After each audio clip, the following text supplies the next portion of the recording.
So now Nebraska has to start over. Who's going to take that Cornhusker job, and just how good of a job is it anymore? You are Locked On Big Ten, your daily podcast on the Big Ten Conference. Part of the Locked On Podcast Network. Your team every day.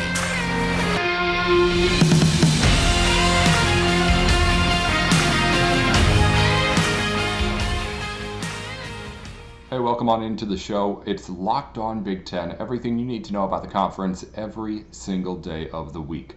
Coming up on today's program, a look at the state of Nebraska football and what is next for a program that's in need of a head coach and in need of some direction as well. We'll get into the candidates who are having their names circling around this position in Lincoln. But first, a conversation on exactly how good this job is still. How much of a marquee position is the Nebraska head football job? We'll get into that here in just a minute. First, of course, as always, thanks for joining us here on Locked On Big Ten and making us your first listen every single weekday. I'm your host, Nate Dickinson. Be sure to follow the show at Locked On Big Ten, 10, not T-E-N, wherever you get your podcasts, on YouTube, and anywhere else. And of course, you can follow me on Twitter too, at NateWithSports on Twitter there. So let's get into the conversation today. We're going to be talking all about Nebraska. Scott Frost is out. Somebody's going to be coming in. For the moment, that's Mickey Joseph, but who will it be for the Cornhuskers? I think the conversation we need to have first, though, is what exactly is this job? Because I think there's a wide range of opinions on that at the moment. Let's start with just what I think Nebraska is. And what I think Nebraska fans, if you haven't already, have to realize this team is. Nebraska football is not the same thing that you thought it was, or that it was 10 years ago or 15, 20 years ago for sure. This team is not that national championship contending team. But it goes a little bit beyond just not having the wins on the football field. But let's review just how long it's been since the wins on the football field were there. 2016, the last time that Nebraska was in a bowl game. Last 10-win season, 2012. Haven't finished in the AP top 10 since 2001. And while the top 10's a high mark, you have to remember, we're talking about Nebraska, which was pretty much 4 decades before that 2001 season, a perennial, consistent top 10 football team. Like every year. Every single season. Now they have to try and rebuild from what's close to nothing, if you ask me.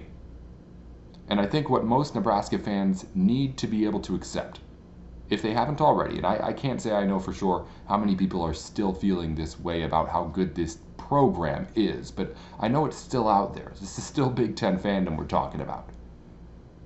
But when you look at Nebraska, it's no longer the program that's a destination for football players that it once was.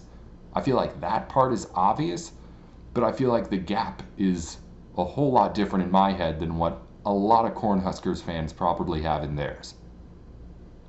Let's go back to those numbers. 2016, the last time Nebraska was in a bowl game. Anyone being recruited by this next head coach will have been, around 10, 12 years old? 2012, last time that this team had a 10-win season. Again, we're talking about class of 2024, 2025 recruits. Then we're getting into single digits, the age that these kids were when they're talking about the last time Nebraska was any good. And of course, haven't finished in the AP top 10 since 2001. Well, now we're getting into kids who weren't even alive when that happened. And I'm not saying that people don't respect Nebraska football as a program here. Because I do still largely believe that the people who are recruited to come to Big Ten programs and are pulled in by Big Ten programs are the kinds of kids who do respect, recognize, and appreciate what Nebraska was and what so many of the schools in the Big Ten are. But you have to realize that's not what this school is anymore. It is not that kind of a position. So when you're looking at who's the next head coach of this team, yeah, we're going to talk about a lot of high-profile names and a whole lot of money that's going to go out to get him, whoever it is. But at the same time, I don't think if you're Nebraska, you can go into this coaching search being like, okay, we can just go get Ryan Day and whoever that equivalent is, not Ryan Day, but I'm saying the Ryan Day equivalent, that kind of a head coach, bring him in and have him do what Ryan Day does and be successful. That can't happen. Nebraska is not a program that, as of right now, can say that if we get a head coach, we're back to where we were. It's fallen off far too far below what it once was. I guess think about it this way. Think about Ryan Day and what he does as a head coach.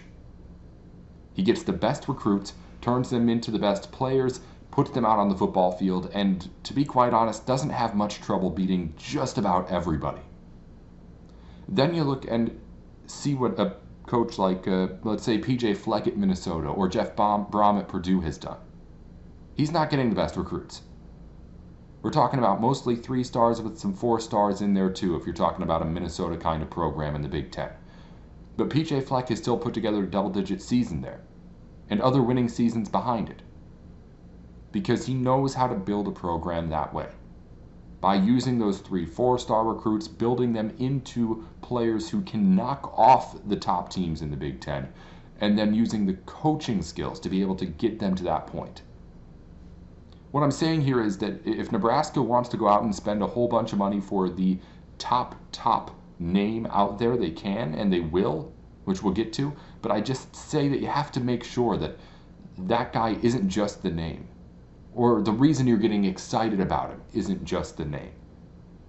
Because Nebraska fans have gotten excited about just being Nebraska before and leaned on the fact that, hey, this is Nebraska football, and while we're in a slump right now, the fact that we are this powerhouse of a fan base and program means that we'll get back to that time. Here's what I'm saying. You're not that anymore. It's not what it once was, and it's not going to be anytime soon. You need a coach who is going to be able to reflect that and rebuild a program. Not just be able to be plugged in and say, hey, now go make this Nebraska football again. It'll be easier than it would be at other spots. This job still has value. Let's not dismiss any of that. Again, it's going to be a huge payday for whoever Nebraska selects to take this position. There is the big fan base that will help you, of course, in the stands, but also be able to actually help you out on the field with NIL money now. That's something Scott Frost only was able to dip his toes into when he was here with Nebraska. You've got a spot in the Big Ten, which is a whole lot more than what any other school can say out there if you're a coach looking for a new job. You have the security of being able to say, hey, we're going to at least be in the conference in the next decade. That's all really good stuff. So there will be money for you and recruits for you to be able to get. There will be facilities there too, but I think what I'm saying is that just being able to say all that stuff and say, hey, this is what Nebraska is, isn't enough. And you need to be able to have a coach who can accept that and say, hey, we're doing a rebuild here. This is not something where I'm coming into a job and getting to play with all sorts of new tools at a big Power 5 program. It is a big Power 5 program, but making it Nebraska football again is a much taller task. And whoever ends up getting the job is going to have that tall task ahead of them in the same way Scott Frost did. That does not go away with Frost. After this, we'll talk about more of what exactly we're looking for in a candidate out of Nebraska, and some of the top names, of course, that are already circulating, only a couple of days, but you know that we were going to get into that right away with everyone in college football. So when will we know who this guy is? How will we, or who will it be, and who are some of the names that we're talking about early? We're going to get into that here on Locked On Big Ten. But first, from cringing at the pump to getting an eye-popping check at your favorite restaurant, inflation is hitting us all where it hurts. And it really hurts. This is why I started using Upside. It's an incredible app for anyone who buys gas, groceries, or dines out. With every purchase, you earn cash back thanks to Upside. So it's really, honestly, as simple as it sounds. If you're someone who goes out to eat, someone who drives, someone who does everyday stuff, really, you can just get cash back by doing your everyday stuff by signing up for a free app over at Upside. It sounds too good to be true, but I promise if you just go over, check them out, you're going to get an idea of what I'm talking about and exactly how much money you can make. They have a 4.8 star rating on the App Store. You can download the free Upside app and use promo code LOCKED. that is locked to get $5 or more cash back on your first purchase of $10 or more. That's $5 or more cash back on your first purchase of $10 or more using promo code LOCKED. Let's talk coaches now, actual names, and who could be coming in to replace Scott Frost at Nebraska. Some of the things to note here. 1. Nebraska was just willing to pay $7.5 million extra to not have to see Scott Frost for 3 more weeks. If that's indicative of anything, it's that Nebraska is going to drop the bag on whoever this next head coach is. As it should. Nebraska has the money to do it, and you know the fan base is certainly willing to get behind the investment if it means that that team is winning again. So big money's coming, which in a way I think narrows down the pool a little bit of who takes this job. Because the money isn't just the money for Nebraska and the fans. I think they want, with that money, a certain level of prestige behind it that they can at least get some belief behind before anyone even takes the field. This is not going to be a first-time head coach. That's 100%. And again, for the same reason of just the situation, I think that while Mickey Joseph's going to get a really good chance and has a bit of a tryout that most interim coaches don't get, I think he'd really have to blow people out of the water to be able to keep this job and take off that interim title. So when I'm looking for a Nebraska head coach, I'm looking for someone that's high profile, that's going to cost a lot of money, and really just keeps the fans happy right away, at least with what he's going to have on paper. Because, of course, as we saw with Scott Frost, we can't control what he's going to do on the field, but at least from the hiring day, you can have the fans believing that this is a good coach. Have someone who has a reputation, who has a track record. That's what we're looking for here. That's why a Mickey Joseph, I think, gets taken off the board. And to be quite honest, I think a whole lot of normally perfectly acceptable and reliable candidates aren't going to get the same kind of look at this job either. I think Nebraska has a certain bar that it wants its coach candidates to be able to jump over. But let's get into some of the names that have been at the top of the lists that I've looked at least in the couple of days here in the rumors that we've talked about.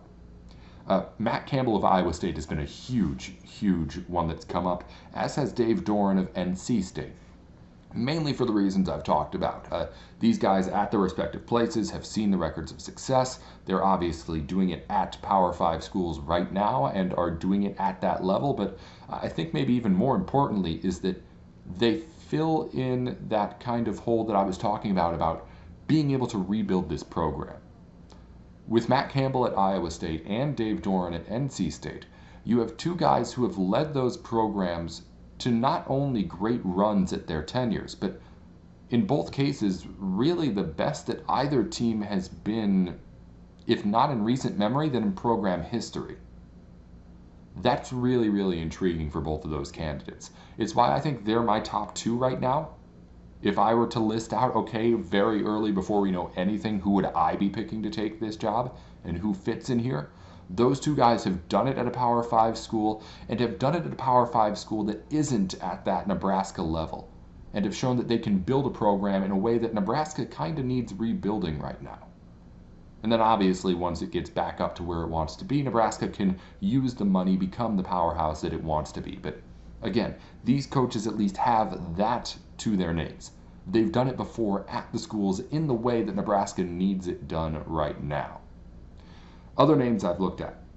Mark Stoops at Kentucky, Chris Kleeman at Kansas State. Now, a couple of really interesting names here. Of course, you see Stoops, and you obviously already know the name. Bob Stoops at Oklahoma. Mark Stoops has made enough of a name himself by now to not just be known as Bob Stoops' son, but he has now at Kentucky put together a team that has turned the tide and made that team, which was a terrible SEC football team. I mean, they're ranked. I was surprised to see them ranked the last weekend when I saw them playing, flipping through the channels. So his candidate is he, as well as a Kansas State coach who has also a huge success record behind him, was at North Dakota State and won all those national titles, has Kansas State looking good. I put those 2 names behind names like a Doran or a Campbell simply because of the level that they're doing it at right now, level of football program. Again, these are Power 5 schools, but when we're talking about Kansas and Kansas State, Kansas especially, we're not talking about the same level of program that what Nebraska is used to getting. So if I'm hiring one of those guys, I'm having the same kind of concerns if I'm a Nebraska fan as what I'm having with Scott Frost right now. I mean, Scott Frost was 13-0 at UCF. Came to Nebraska, just couldn't put together a 500 season. Do I want to hire the best FCS coach of all time and hope he can coach in the Power 5? It's not fair to Kleeman, I know, and he's done a really good job at Kansas State, but on the X's and O's, that's what it is. It's a guy who's had success at North Dakota State University and is starting to have success at Kansas State, and all of a sudden you want him to be in control of what you're hoping will be a powerful Big Ten program. It's just a good idea that I don't know goes down exactly as well as it would have if he hadn't just gotten rid of what Scott Frost had done.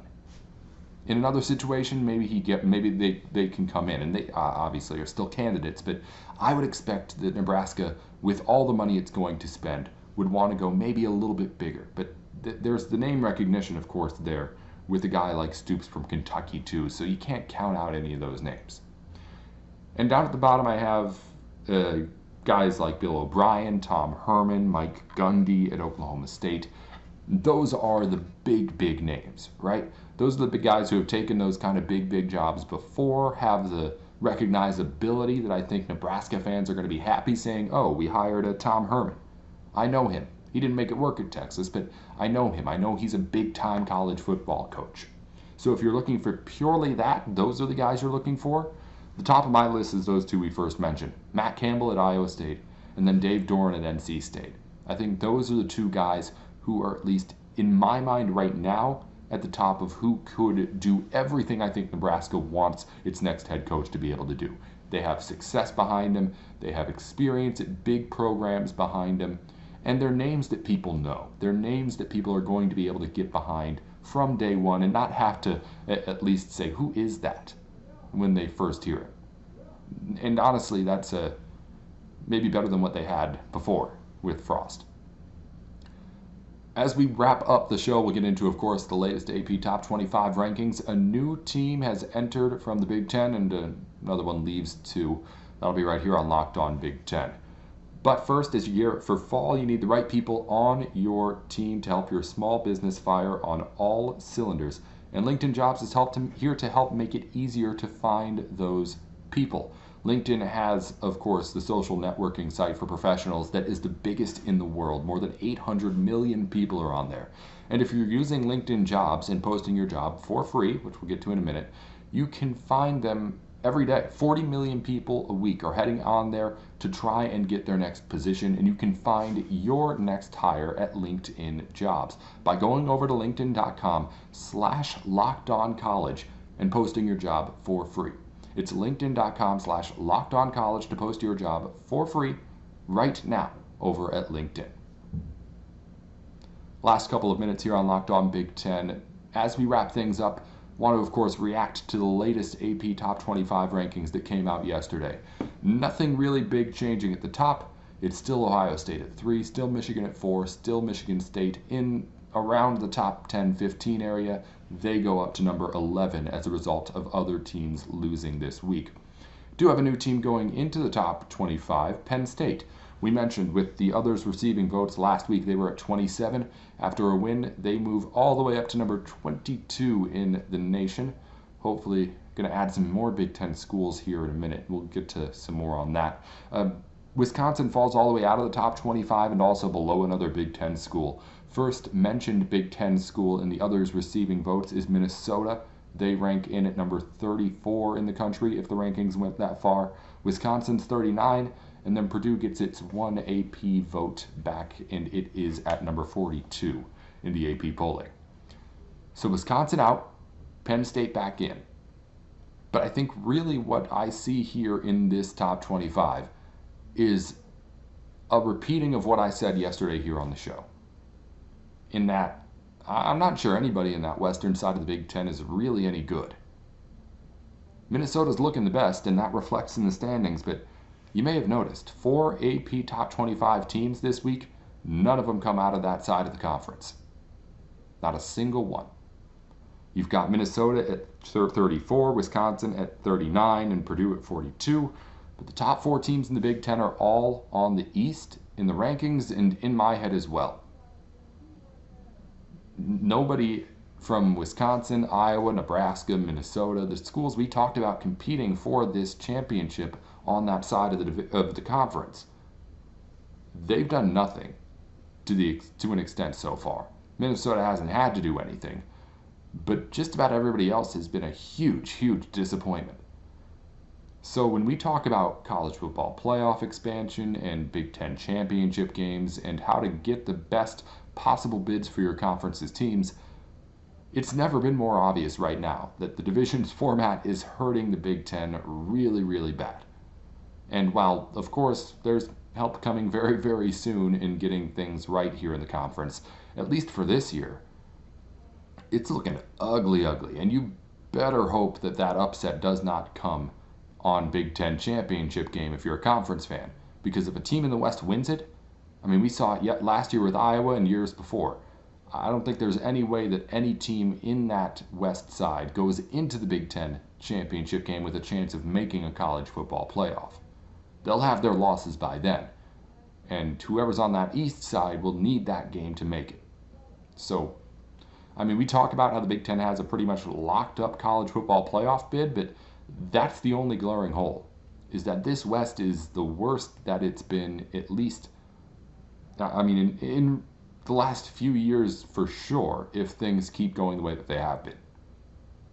And they need to change, I guess, is what I'm trying to get to. Got to turn it around like right now. Right now. We'll talk more about maybe how to do that for West teams later in the week here on Locked On Big Ten. Of course, as we turn over and get ready for the weekend, we have another week of games to get ready for as well. Nebraska has to play Oklahoma this week with a new head coach leading things. We'll try and figure out how that can happen and get into all the other big games in week 3 throughout the rest of the week here on Locked On Big Ten.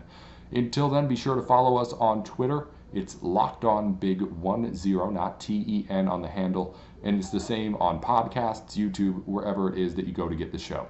Follow me on Twitter as well at Nate with Sports. I'm Nate Dickinson. I'll be back tomorrow with more. This is Locked On Big Ten.